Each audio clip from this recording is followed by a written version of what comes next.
Hello everyone, welcome to the Ozark Outpost in Dixon, Missouri. Well, in January 45, this is the end of it. I'm calling this one. With 2 turns remaining in the game, the outcome is set. It's not going to be changed. So we'll go through the situation here. I think the first thing we'll do is just kind of fly around the map so you can get an overall picture of how things look. So we'll just start over here with Canada and the United States. Lots of industrial power, lots of oil, pretty good amount of money. They're a long way from the action. Here's Latin America. See, the Germans are still holding 3 territories down here: Paraguay, Patagonia, and the Falkland Islands. Come down here and look at Africa. Vichy France has a presence in Africa, but that's it. The Commonwealth and Free France have driven the Italians completely out, and the Germans never made a play. Of course, there's Spain, General Franco firmly in control. Here's the situation in the Med. The United States has moved in, causing trouble for the Italians, taking some territory away from them there at the very end, positioning to reduce Rome and northern Italy to rubble with heavy bombers and a jet fighter there for escort. We'll go back up here. The situation in Europe. There's the UK, and just kind of doing what little bit they can do. The Americans starting to move the 8th Air Force in there. And of course, here's Western Europe, Scandinavia, Central Europe, the Balkans, Asia Minor, European Russia, Ukraine, Kazakhstan, all German dominated. Completely dominated by the Germans. I mean, you've got German troops sitting on the Chinese border. That's how bad it was for the Soviets. And of course, the Japanese moved in and took possession of the Soviet Far East. That's all the Soviets had left. That little grouping there in the neighborhood of Novosibirsk. China, Japan firmly in control of northern China. The Chi-Coms holding the western part of the country and the southern part, with KMT trapped in the middle. So the bright spot for KMT is that they managed to hang on to Nanking for the whole game. That was their recognized capital. Japan, they're in the home islands.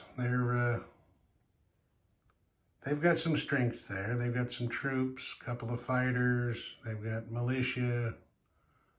And just 1 damaged factory. They still have 2 major factories there, undamaged as yet. And then, of course, the Japanese firmly in control of the Central and South Pacific. The only blight on their plans down there was the FEC capture of Sumatra, because there's the part of the Japanese fleet there and the rest of it down there off of New Guinea. The Australians, they built up a small naval squadron and tried to make their play with FEC, but of course you remember they got wiped out. And then here's the Americans starting their march across the Pacific, but it's just too little too late. They just couldn't bring their forces to bear soon enough to turn the tide. Okay, so let's, well, I guess let's turn this way toward Europe. There we go. All right, let's talk victory objectives. Germany, this is why I'm calling it, because it's pretty bad. Germany can score a maximum of 7 victory objective points, and then they also get 1 point for certain objective cities. Well, Germany got all 7 of its points, 4 for Lebensraum. They had to possess either the bulk of Poland, the Baltic states, I guess what you would call the North Sea states, the Balkans, or Ukraine, or Western Russia, I guess you would call it. They've got all of it. There's 5 groups there, and they have every bit of it. And you can see they got all of Belarusia and Ukraine. They've got the whole of the Balkans, and of course they only need Yugoslavia and Thessaly in Greece to get the point there. They've got all the Baltic states. They've got Denmark, Netherlands, and Belgium there, bordering the channel in the North Sea. So all 4 points there. 1 point if they possess Moscow and 2 other Soviet cities. They've got 1, 2, 3, 4. They've got Moscow and 4 other Soviet cities. So no question there. 1 point if Germany's income from land zones and bonus is greater than 50. Well, you can see here, if I zoom in, you can see just Germany's base income's 107. So no question there. And General Franco won the Spanish Civil War, so that was their last one. And then Germany got 3 more points for possessing, get on it there, there we go, Berlin, Paris, and there it is, Moscow. There's 3 objective cities for them, giving Germany a total of 10 points. Italy came in for 2 points. They got, check this to make sure I say this right. Yeah, Italy got one point for Cyprus. That's a land zone they did not possess at the beginning of the game.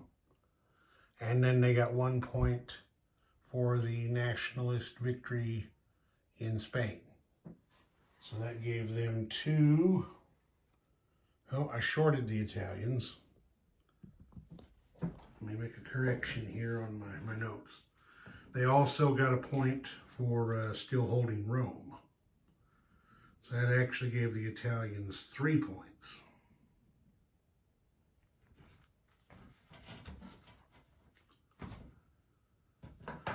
And then Japan. Japan maxed its points as well. They could have scored a total of 7 from their victory conditions, having a total income greater than 50. You see Japan right there.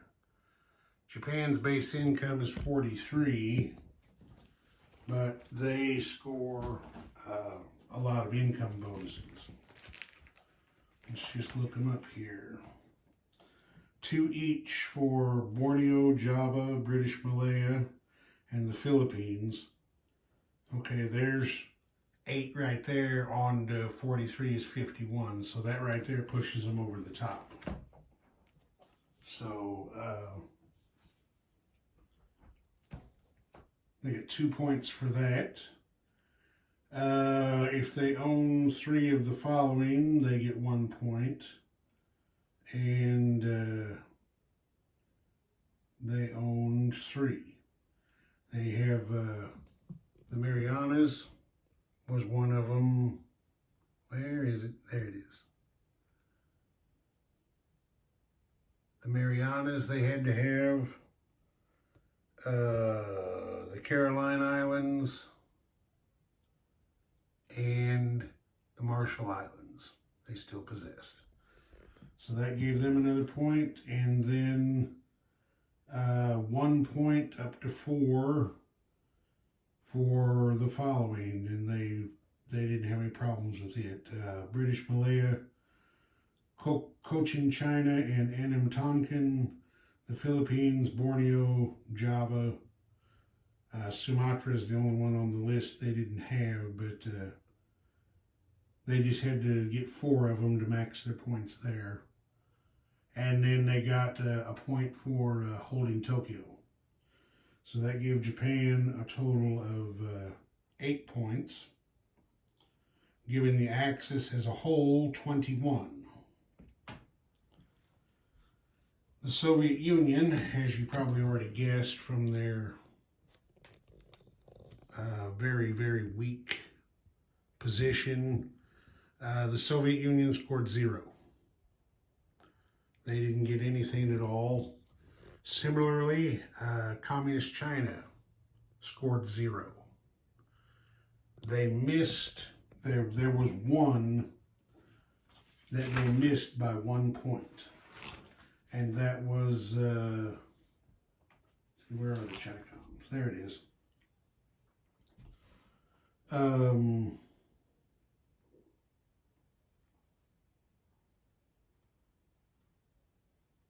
Inflame the Revolution. Actually, they could have gotten 2 points.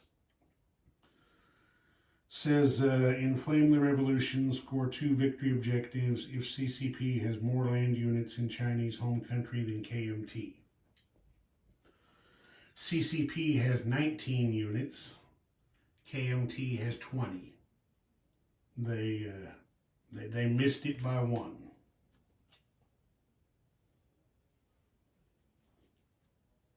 And I actually didn't look at this before. Obviously, when I finished out the July 44 turn, I knew that was going to be the end of the game.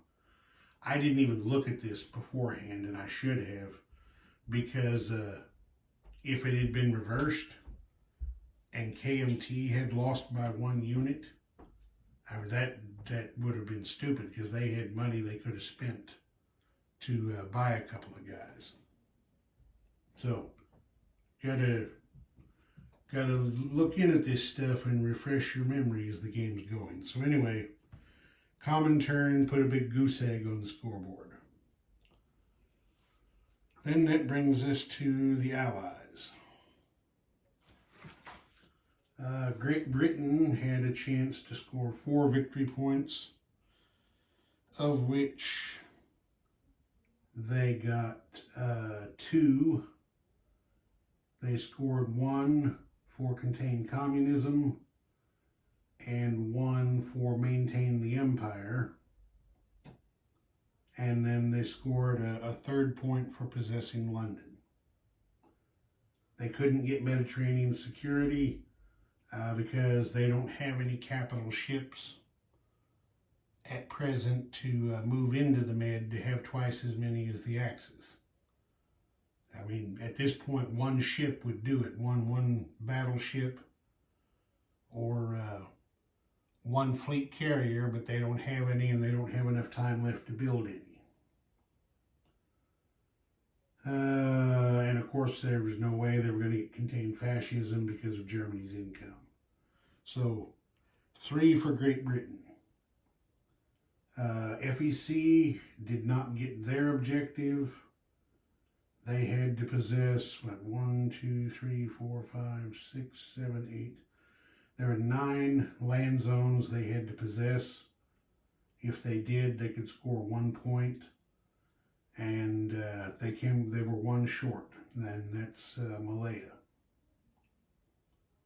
So they only got the 1 point for possessing Calcutta. Anzac failed their victory objective as well. They could have scored 1 point for having all land zones in Australia and New Zealand. However, there are enemy surface warships within 2 sea zones of Australia, so they lost that one. So Anzac just got the 1 point for possessing Sydney, which gives the Commonwealth a total of 5. The United States, as far as victory objectives go, was the second biggest loser in the game after the Soviets. The United States had a possibility to get 6 victory objectives from the table, and they only got 1, which was contain communism. Because the Soviets collapsed, the Americans got 1 point. Score 1 victory objective if the USSR ends the game in possession of less than 5 new land zones with an IPP value. That was it. They didn't get any of the rest. They got 1 point for possessing DC for a total of 2. They didn't get the Monroe Doctrine because they haven't driven all the Germans out of Latin America yet. Of course, no contain fascism because of Germany's income. No Pacific security. The United States has 4 capital ships in the Pacific. The Japanese have 5. No maintain the empire because Japan has taken the Marianas. Oh, I gotta zoom. Okay, there we go. Japan took the Marianas and the Philippines, so the United States isn't in possession of all their original land zones. And they missed technological superiority. They had all of them except strategic rockets. I can zoom in some more on that chart. There we go. Stage 2 is the best the United States got for rockets. They had to complete that one in order to get that point. So, like I said, the United States came in with a whopping 2 points. KMT did not get any of their 3 potential victory objectives. The only point that they got was 1 for possessing Nanking, which gave the USA KMT faction, I guess you want to call it, a total of 3 points, making 8 total for the Allies. Or was it 14 less, no, how much is 8 from 21? 13 less than the Axis. Now, since I'm ending the game early, I figured it wouldn't be right to just say, you know, I've decided this is it. So I went around the map and played what if with victory objectives. If everything went perfect for the Allies, they hit every die roll, the Axis just did shit, got nothing. They still couldn't do it. The best they would have been able to do, I'll just show you real quick here. If the United States took these elite Marines over here and did a walk-in capture of Cyprus, that would take 1 point away from Italy. If the United States mustered its fleet right there, down here, to take out a couple of battleships and a couple of carriers from the Japanese without suffering any losses, they could have taken 1 point. Let's see. No. Never mind. If FEC if FEC went down there and retook Malaya, which you can see they've got 4 Gurkhas there in Siam, right on the border, and they've got a couple of transports over here where they could grab a couple of Marines and get over there. So if they could have kicked the Japanese out of Siam, they could take 1 point away from Japan. And that's all the Allies could do, really, to hurt the Axis. There's just, I don't see them realistically being able to capture Rome, because there is a red chip underneath that green one for the Italian infantry. So there's 9 infantry, 2 militia, and a commander sitting in Rome. With their city bonus of +1 on defense for the infantry, that's going to be a pretty damn tough nut to crack. Especially only having 2 turns to do it. I don't see the Allies really being able to hurt Germany and France. I mean, the Atlantic Wall is pretty damn strong. They've got air support everywhere. They've got troops everywhere. They've got a pretty damn good counterattack force sitting in Paris, which can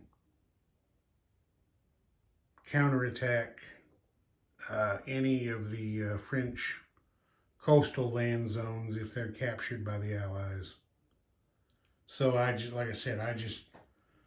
see if everything went perfect, the Allies could take 2 points away from the Axis and knock them down to 19. Now again, if everything went perfect, and FEC was able to recapture Malaya, that would give FEC 1 more point, which could possibly bring the Commonwealth up to 6. The Americans, if everything went perfect for them, could boot the Germans out of South America. That gives them 1 point there. They could muster their fleet to come down here and hit battleships and carriers without losing anything themselves, and pick up a 2nd point there.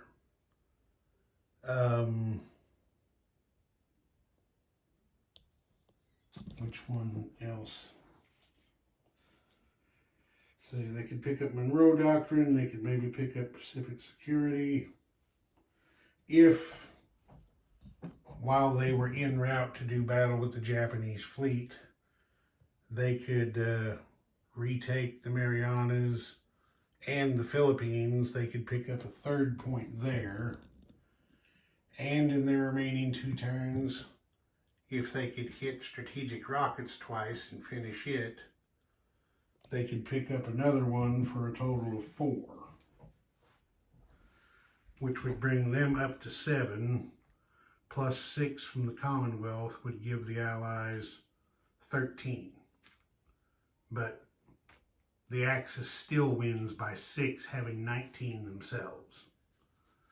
So like I said, with just 2 turns to go, I mean, that's a mountain that you're not going to climb. Because you know very well, you're not going to go into a naval battle and not take any losses yourself. And the American fleet isn't that big. So there's possibility that they could maybe lose a capital ship or 2 themselves. So that's going to be it for this one. The Axis wins in January 45, and they have won decisively. The rest of the world has been spanked with extreme prejudice, as they say. So that's going to do it for this one. Ozark Outpost, over and out.